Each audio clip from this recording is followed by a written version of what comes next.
I was born into a war zone country.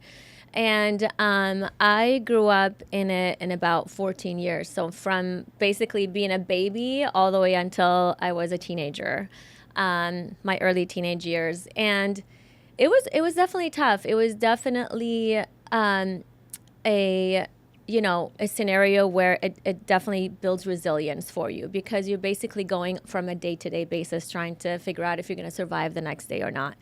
And imagine as a kid living in any other country or most countries, you're kind of worried about like, what's my lunch today? Or what am I doing after school? For us, it was, are we going to wake up the next day?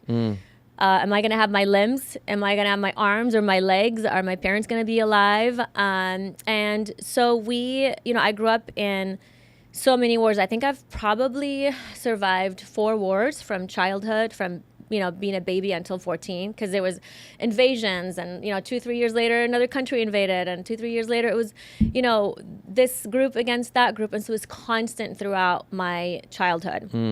And it wasn't something that I endured for a short period of time. It wasn't like a short trauma. It was a lifelong childhood trauma. So do you say it became like just life?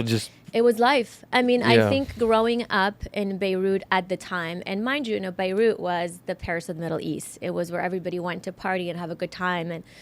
And when the war started and when I was born, this is when things just went downhill, and it became kind of, what you see on TV. Kind of people now look at Beirut and they say, oh, it's just a war zone, And so for me, it just was a way of life. I mean, that's what I knew. And I thought that's just how everybody lived. You just go to bed, and all of a sudden at 2:00 in the morning, there's just like all these bombs in the sky falling on your balcony, and you have to run to the shelter. And so, we lived in these penthouses because we lived in the city, and every penthouse had shelter, like bomb shelters underneath. And I was like the key holder to the bomb shelter, because I used to get so scared and had so much anxiety as a child from, obviously, because I was so little when this whole thing happened. And so I would literally sleep with my, with shoes on. I would sleep with the keys to the shelter in my hand. And I would sleep on my back because I was so afraid to sleep on either side of, and close my ears, because I wanted to hear where the bomb is coming from, and if a bomb was coming, which direction. And I remember being 5 years old.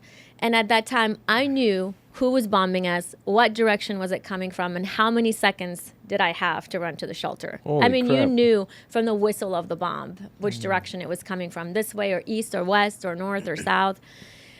So imagine, a 5-year-old having to deal with something like that, when here you're just like playing with Play-Dohs and having play dates and, going whatever, doing classes and swimming and ice skating. Over there, it was more like, which way do I run?